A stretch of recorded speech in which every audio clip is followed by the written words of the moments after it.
अस्सलामुअलैकुम viewers, welcome to the students platform. Viewers, आज हम PSY 408 हेल्थ साइकोलॉजी के आखिरी लेसन 45 को डिस्कस करेंगे, रोल ऑफ हेल्थ साइकोलॉजी। इसको हमने शुरू के लेसन्स के अंदर डिस्कस किया था। ये जितना भी लेसन के अंदर मटेरियल है सारा 45 के अंदर हम ऑलरेडी डिटेल से डिस्कस कर चुके हैं। इसके अंदर जस्ट ओवरव्यू दिया हुआ है, इसको हम देख लेते हैं। Importance of health psychology and its role in today's life, today's world. आजकल जो जिस तरह टाइम आगे से आगे बढ़ता जा रहा है, हेल्थ साइकोलॉजी का जो की इम्पोर्टेंस है वो वक्त के साथ साथ बढ़ती जा रही है। इसके अंदर कह रहा है कि बहुत से रिसर्चर्स उनका बिलीव है दैट फिज़िकल हेल्थ जो है वो इन्फ्लुएंस होती है साइकोलॉजिकल हेल्थ से। यानी कि हमने जिस तरह को पहले पढ़ा कि जो हमारी साइकोलॉजिकल हेल्थ है वो अगर अच्छी नहीं होगी तो हमारी फ़िज़िकल हेल्थ भी बेहतर नहीं होगी। अगर हम किसी किस्म की एक्सीडेंट से किसी हादसे से हम का शिकार होते हैं तो डिपेंड करता है कि उस टाइम हमारी साइकोलॉजिकल हेल्थ कैसी है। अगर हम साइकोलॉजिकली भी डिप्रेस होंगे तो जो हमारी जो कंडीशन होगी वो मज़ीद वर्स से वर्स होती चली जाएगी, बेहतर नहीं होगी। लेकिन अगर हम खुद को समझाएं, डिप्रेशन का शिकार ना हो, एंजाइटी का शिकार ना हो, तो हम बीमारी के साथ आसानी से कोप कर सकते हैं। ये सब चीज़ें हम पीछे लेसन्स में पढ़ चुके हैं। In a nutshell we can say that health psychology is the use of psychological principles to promote health and to prevent illness. It is also part of clinical treatment for established illness. यानी कि ये इस principal पर काम करती है कि बीमारी को रोका जाए और हेल्थ को प्रमोट किया जाए। टारगेट क्या है हेल्थ साइकोलॉजी को कि अंडरस्टैंडिंग द बिहेवियरल फैक्टर्स को अंडरस्टैंड करना, आइडेंटिफाई करना बिहेवियर्स को और एक्सपीरियंसेस को, और हेल्थ को प्रमोट करना।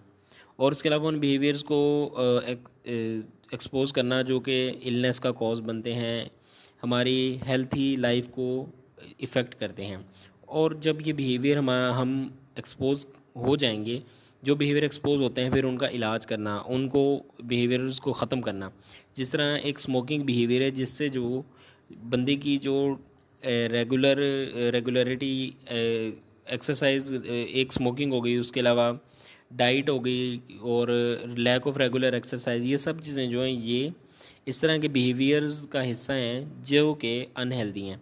तो इन सब को ख़त्म करना, एक्सरसाइज का आदी बनाना, स्मोकिंग की आदत को ख़त्म करना, डाइट जो है अच्छी बनाना, हेल्दी डाइट, ये सब चीज़ें जो हैं बिहेवियरल साइकोलॉजिस्ट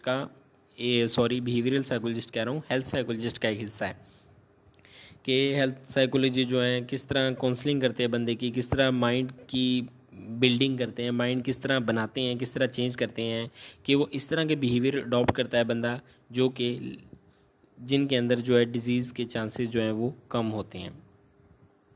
प्रिवेंटिंग इलनेस, वही बात कि साइकोलॉजिस्ट जो है वर्क कर रहे हैं हेल्थ को प्रमोट करने में, इलनेस को जो है वो ख़त्म कर रहे हैं।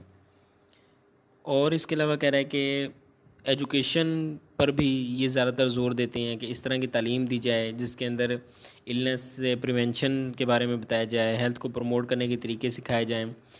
और इसके अलावा कह रहा है कि जो इसके अंदर जितनी भी हेल्थ साइकोलॉजिस्ट जो हैं वो उनका मकसद है लोगों को हेल्थ के मुतालिक एजुकेशन प्रोवाइड करना। एजुकेटिंग हेल्थ प्रोफेशनल्स जो हैं, बट स्टूडेंट को तो पढ़ाना है, लेकिन जो एजुकेशनल हैं, एजुकेशनलिस्ट हैं, जो प्रोफेशनल्स हैं एजुकेशन के, हेल्थ एजुकेशन के, उनको भी पढ़ाया जाए, उनको भी इस तरह की एजुकेशन प्रोवाइड की जाए ताकि वो साइकोलॉजिकली भी लोगों के साथ डील कर सकें।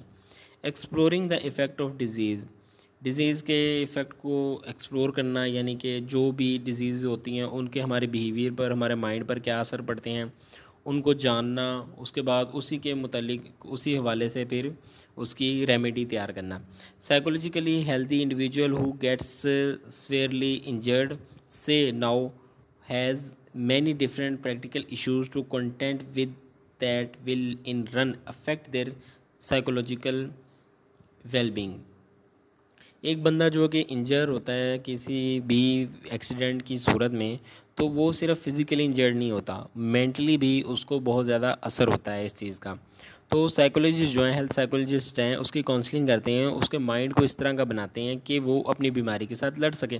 अगर वो बंदा मायूस हो जाएगा, डिस्ट्रेस हो जाएगा, एंजाइटी का शिकार हो जाएगा, फिर वो बंदा अपनी बीमारी के अंदर बीमारी के साथ मुकाबला नहीं कर सकता। हो सकता है वो बंदा मज़ीद बीमार से बीमार होता चला जाए। लेकिन हेल्थ साइकोलॉजिस्ट इस तरीके से काउंसलिंग करते हैं बंदे की, उसके माइंड की इस तरह की बिल्डिंग करते हैं कि वो बंदा जो है अपनी बीमारी के साथ कोप करता है और जल्द रिकवर होने करने की कोशिश करता है।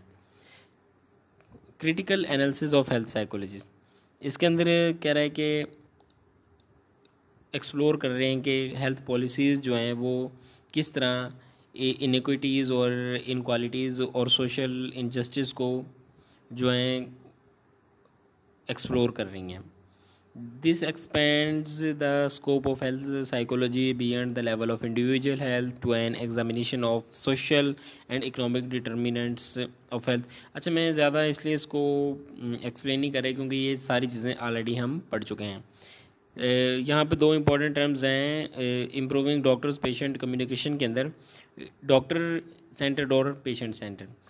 ये डॉक्टर सेंटर्ड के अंदर ये है कि डॉक्टर जो है पेशेंट की ज़्यादा बात नहीं सुनता, अपनी सजेशंस देता है और जिस तरह कहता है उस तरह पेशेंट को करना होता है। लेकिन पेशेंट सेंटर जो कि ज़्यादा बेहतर और अच्छी टेक्निक समझी जाती है, इसके अंदर पेशेंट के मुताबिक डॉक्टर चलता है, पेशेंट की बात सुनता है, उसी के मुताबिक वो फिर उसको प्रेस्क्राइब करता है, उसकी रेमेडीज़, उसकी बीमारी के मुतालिक उसको बताता है कि किस तरह वो इससे छुटकारा हासिल कर सकता है। अडहेरेंस टू मेडिकल एडवाइस,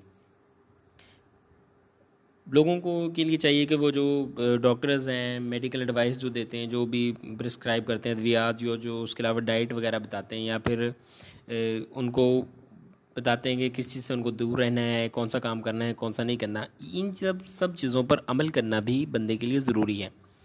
तो जो हेल्थ साइकोलॉजिस्ट हैं वो बंदे को की काउंसलिंग करते हैं, वो बंदे को इस काबिल बनाते हैं कि वो जो है वो बंदे को मोटिवेट करते हैं कि वो एक जो है एक मेडिकल एडवाइस है उस पर वो एक्ट अपॉन करें, उस पर अमल करें, डॉक्टर की दी गई जो इंस्ट्रक्शन उस पर पूरी तरह अमल करें ताकि वो जल्दी रिकवर कर पाएँ। हेल्थ साइकोलॉजी जो है वो फोकस करती है बायोलॉजिकल, साइकोसोशल और सोशल फैक्टर्स पर, बायोलॉजिकल, साइकोलॉजिकल और सोशल फैक्टर्स पर जो कि हेल्थ को और इलनेस को इफ़ेक्ट करते हैं।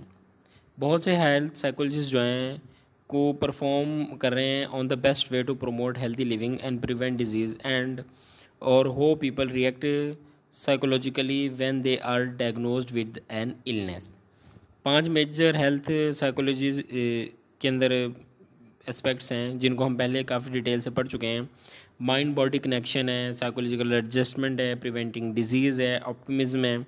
Optimistic attitude and related behaviours are linked to better report of physical health and faster recovery from illness.